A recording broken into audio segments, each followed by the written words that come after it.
Welcome to Real Money Talks. Real strategies from the moneymakers and the world changers that you can use to make millions, keep those millions, multiply your wealth, and build your team.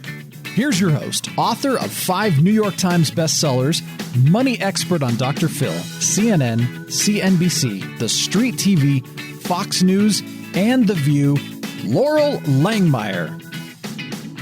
Hi, this is Laurel. Welcome to Laurel's Real Money Talks, where we talk about making money, keeping money, investing money. How do you do it with a team? And we have conversations because money is so wide. So we talk about marketing, we talk about sales, we talk about investing, we talk about every way that you could possibly make money and or invest it off Wall Street. So today, I actually have a great woman and a teammate. She's brought so much brilliance to our organization, I Live Out Loud. Her father as well, who's just like total king of SEO. And she is now that as well. She's an expert in SEO. So Stephan Spencer's with us today. She started her business at 14 years old. So I didn't know that because I learn more about my teammates sometimes when I have to read their bios. So she is monetized and just known for her top page, one Google. Like she already helped us move some of my stuff, which, anybody that researches me, that's already moved off. So all you're going to see soon is really great stuff about us as well. She knows how to do it. She knows how to put you on page 1 of Google. Very soon, she's helped us get our Live Out Loud site totally redone. All that new space is coming forward. So she's more than SEO, but she does it all encompassing. So with that, I really want you to talk a little bit about, did you get into this because of your father so world renowned in it? Did you just love it? How did you start? Yeah, sure. Thanks, Laurel. So my father, Stephan Spencer, definitely is one of the top SEO experts out there. So I had a great mentor growing up, but he's definitely the tough love type. He didn't build my company for me. I did that all on my own, but he definitely was a great inspiration to me. So I started my first business at 14 with a website called neopetsfanatic.com. It was a fan site for neopets.com, which is a virtual pet site now owned by Nickelodeon. And I monetized the site with Google AdSense ads. I was only 14. You're not technically supposed to have your own account till you're 18. So I was signed up under my parents' name. So it's super funny. They were in debt to me for a while. When I was 18 moving out, I was like, hey, mom, dad, cough up the rest of the money you owe me. Moving out. So yeah, got to the top of Google. It became the most popular website in its niche. I was getting tens of thousands of daily page views and, it just really blew up from there. And then when I was 16, I started speaking professionally. And then at 19, I started doing SEO for clients. And I now run, as you know, an SEO and online marketing agency working with clients from around the world. And I'm also an SEO coach. And you are brilliant, brilliant, brilliant. So I know you have a ton to talk about. So I'm just going to kind of let you go. I mean, your start is extraordinary. And we should actually have a whole conversation about just those how-tos for the parents. As you know, we love the parents getting into the business with their kids at an early age.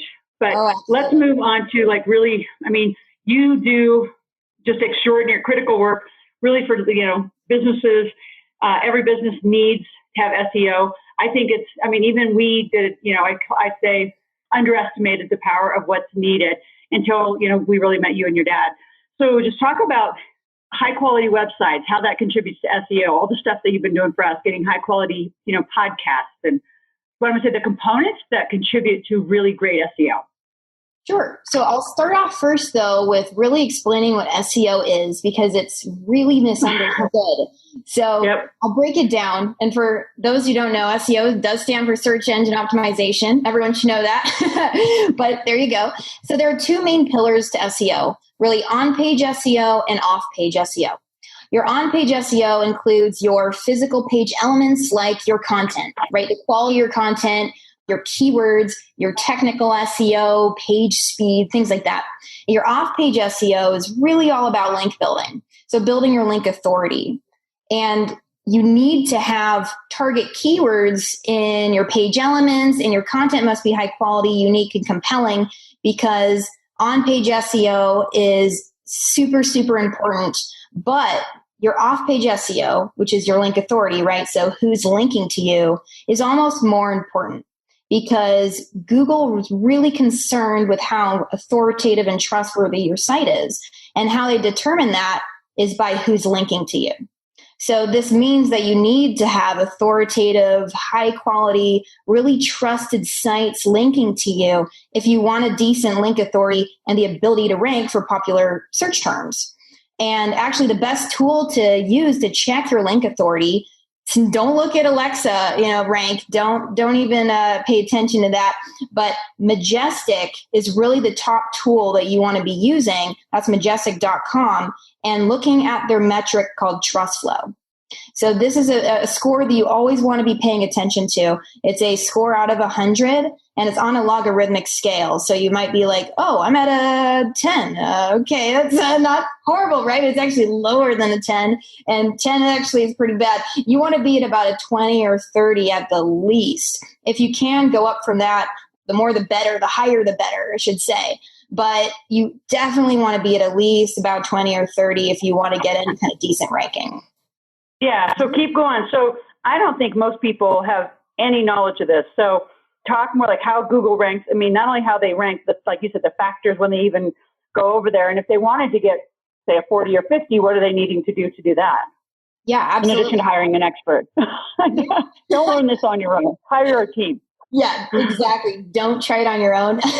There's way too much here. It's super complex. You really want to work with an expert or a firm when you're doing your SEO. And we'll talk about also SEO mistakes and the worst things you can do with your SEO. We'll get into that in a little bit. So basically how you build your trust flow is by building up your links. But you want to be really careful when you're doing link building. So many people just really hurt their SEO by the way that they're link building, especially by hiring a link building firm, so they say, overseas somewhere, maybe don't even speak, fluent English. Oh gosh. And you're going to get really low quality links built for your site, if not spammy and toxic. So spammy links are going to be really detrimental to your SEO and your rankings because they really lower your link authority.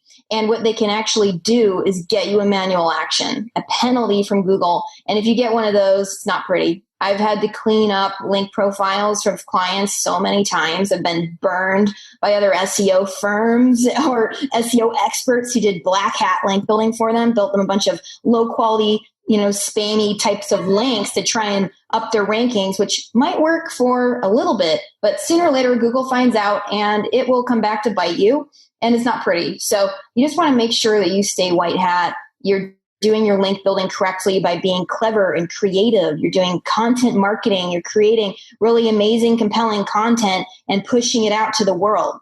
Especially like with blog posts and articles, you're creating really compelling content here, and then you're just kind of posting it in your little corner of the internet. You need eyeballs on it. No one's going to see it. So you need to be able to push that out there, work with influencers and advertising and SEO those articles so you're getting traffic to them. And that's super important. So before you go on though, really quickly, just for those who, like I didn't know much when we got with you guys as well, what's the difference between black hat and really having clean links? And what are some of the things, if I'm out there listening to this podcast, that I should be aware of? Because as you know, when you first met us, we about went with somebody until we had you review it that was going to do total, big promises, and could have just killed us with his black hat tricks. You know what I'm talking about. Yep. So what does that actually mean, and what should somebody be listening for if somebody's promising the moon and the sky and the greatest? Yeah, great question. So black hat SEO practices, specifically black hat link building, is when you are really going against Google's guidelines by doing something like mass article generation and just like pushing it out everywhere, some kind of low quality article links back to your site and just pushing out all these different, submitting it to all the directories and things like that, are getting into different link farms, getting put on, huge link directories all over the place, doing things like commenting, doing mass comments on blogs, or creating really low quality blog posts on random weird small blogs with zero trust flow and building links that way.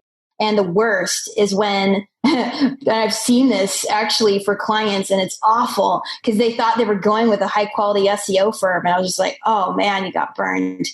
So what they did is they went and created a whole bunch of comments that they spat out on a whole bunch of blogs all over the place, really low quality ones, with comments like, oh, this article was so interesting. Or it was like on some news story and it was about this guy in a car accident. And they're like, oh, this is so sad. And then they'd link with a little keyword like to the client after that, like, whatever, if for an example, Bob's Pizza or something after that. It's horrible. So those types of are links and often are no follow, which means they don't pass any link equity anyway, which we call link juice. Basically, a link needs to be followed. Otherwise, it doesn't do anything for you. So no follow links don't do anything for your SEO. So that was, most blog post comments are going to be no follow anyway, but doing some kind of shady link scheme like that will actually get you penalized. So Black Hat, basically to go back to that, the difference between White Hat and Black Hat is really just following Google's guidelines. You can find these online. But with White Hat, you're really just focusing on creating really awesome content for the user. It's all about creating content for the user and not for Googlebot. Want to keep Googlebot in mind, of course. And there's a lot of tips and tricks to what you should do with, like, for example, where you should place your keywords. You don't want to just throw them anywhere. And we'll go into that actually in a bit. But you want to be creating content that's really compelling and valuable and unique. And that should be number one.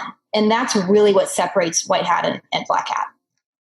So what's the kind of number one thing? Like, I'm listening to this going, oh my gosh, there's so much to it. So clearly, and if you listen to all my podcasts and how we teach people how to become successful, unless you want to be a Chloe or Spencer or this is your business, you hire this. So what are some things to look for? I mean, obviously you offer some free sessions. We'll give that information at the end of our podcast.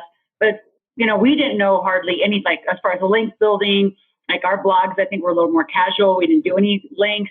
I think there's a lot of what I call scatteredness to most people's plan, and we had a lot of scatteredness. So when somebody's looking for somebody good at SEO, what would be the criteria? So when you're looking for good SEO, you really want to ask them about their link building practices. How are they going to build you links, right? Really listen to that. If it centers around content marketing and doing, different link building, campaigns that seem really legit in White Hat, then that's good. But if they're talking about weird mass article generation and all these a bunch of low quality links, then that's a huge red flag. In fact, here's a trick question you want to ask them is, what's more important, link quality or link quantity? Like, do I need a whole bunch? Is a whole bunch of links better than just like one kind of, link? And see what they say, because what's actually most important is a high quality link than a low quality link in a mass amount. So it's all about quality, not quantity. So that's a trick question to ask an SEO and see what they say to that. Also, ask them what tools they use. Like, how do you determine my link authority? See what they say. If they're talking about PageRank and Alexa or even, scores, Moz is awesome, but really we want to look at Majestic. So you really want to hear them say Majestic trust flow is what we're really looking at. So that's another question to ask them. And also, ask them what they think about the Yoast SEO plugin for WordPress. This is a good one and it's so funny because so many people think that, their SEO is all set as long as they're using the Yoast SEO plugin. And I'm like, oh gosh, okay. So the Yoast SEO plugin is good for optimizing your title tags. And before I actually move on with that, I'll quickly explain what a title tag is, because this is just so important. This is another thing you can ask your SEO before hiring them. Make sure they know what they're talking about. So your title tag is the title attribute, head section, your HTML. If you don't speak geek, I'll say it in English. Basically, it's the kind of snippet of wording that's at the very top of your browser window when you're viewing a web page, or if you have multiple tabs open, it's that title of each of your tabs. So that's actually your title tag. And this is the most important spot for your keywords. the most weight is given to these keywords than anywhere else on your page by Googlebot. So it's really important you're optimizing your title tags. Super important.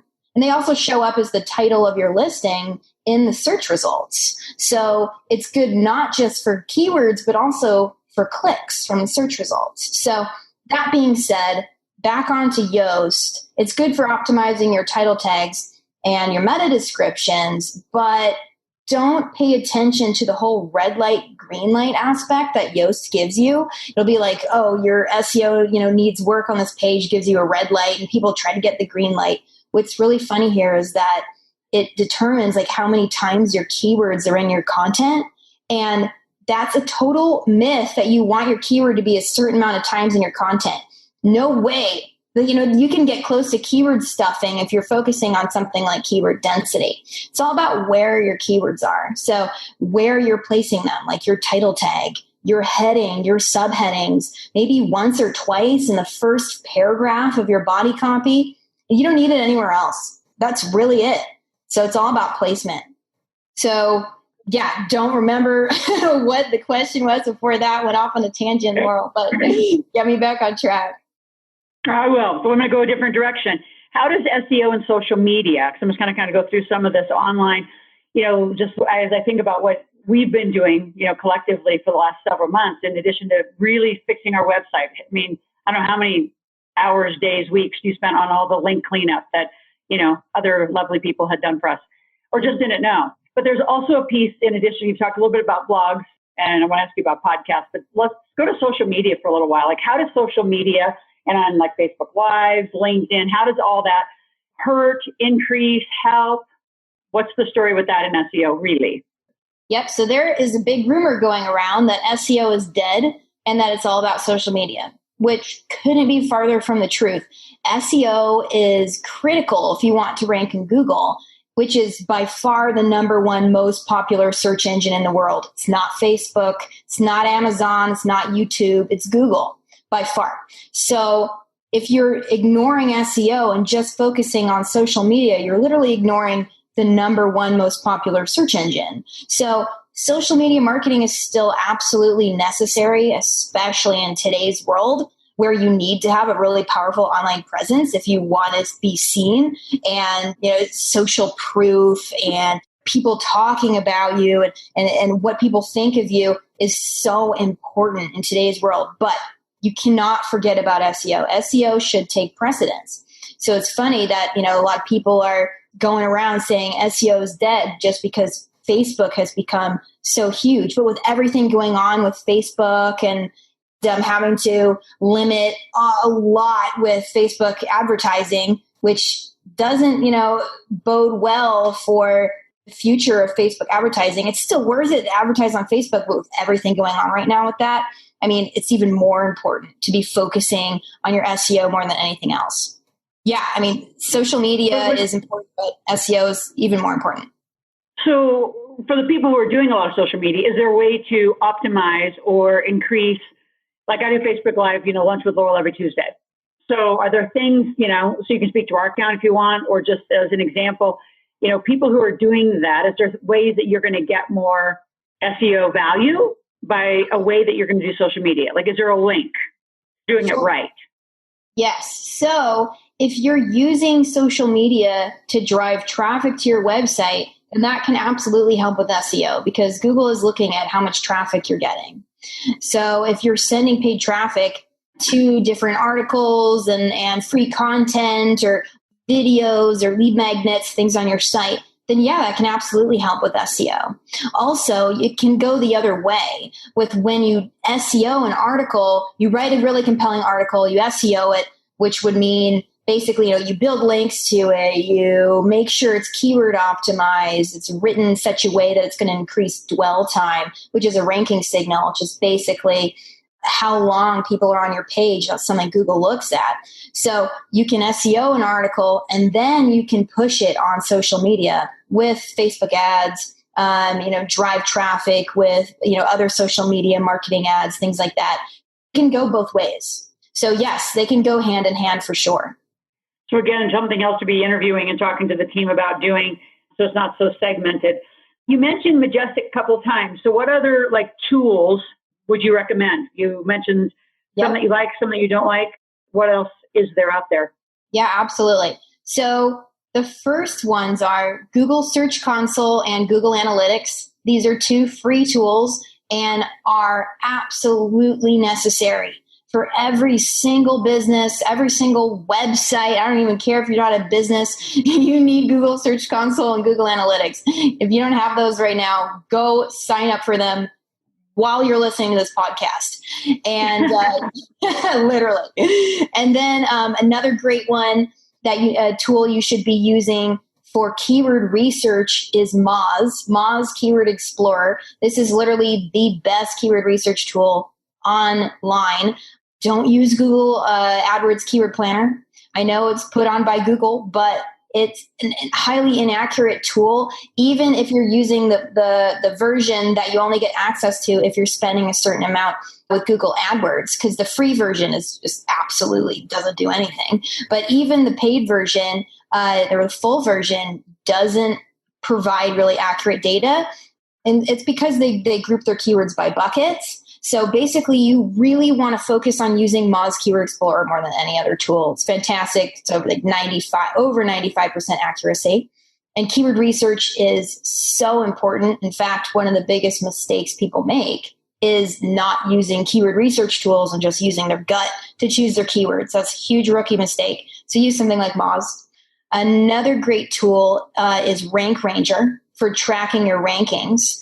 And you can track your rankings on, Google desktop versus mobile, which is super important because most of your traffic, if you look at your Google Analytics, is likely coming from mobile these days. The majority of it will be coming from mobile. So it's super important that you're tracking your mobile rankings as well as your desktop rankings and making sure your site is mobile friendly, right? It's responsive. And that's something you can check in Google Search Console.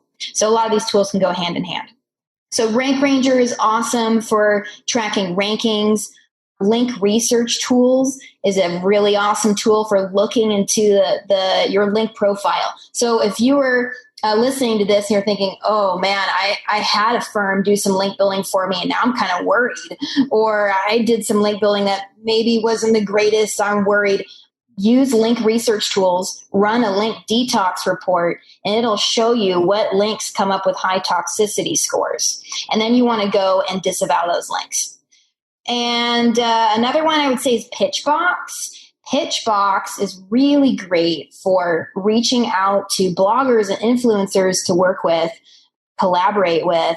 Also, if you're doing a link removal campaign, like you found a bunch of toxic links and link research tools, you disavow them, but you also want to go ahead and try and get them removed, which means outreach to the webmasters of those sites, then you can use a tool like Pitchbox. You can literally send that detox report straight to Pitchbox, uploads everything for you. You have email templates, and you can do mass outreach to all those webmasters and track it all. It's amazing. So that's another awesome tool.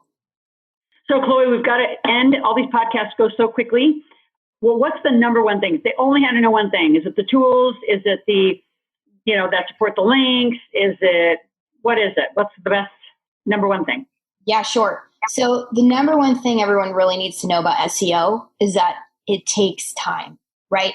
And it's ongoing. It's not a do it once and check it off your to-do list type of deal. And that's the biggest mistake people actually make. So it's super important that you realize that you can't do your SEO in 1 month. You can't do it in even a couple. You need to be spending at least 6 to 12 months on your initial SEO efforts, and then make sure it's an ongoing project. And this is because your competitors will always be adding more content, building new links, raising their rankings, etc. So if you stay stagnant, you're actually going to fall behind. So super important that it's ongoing. It's critical that you're continuously implementing a really great SEO strategy with an expert. Again, don't try and do it all by yourself because there's just too much here at stake. And unless you're a professional online marketer, right, and you can do it yourself. Otherwise, I recommend working with an expert or a firm and make sure it's just you're continuously implementing strategies if you want to outrank your competitors and get traffic from Google. Awesome. And I know you offer a just a free consult and free offer. Where can they sign up for that, and where they learn more about that?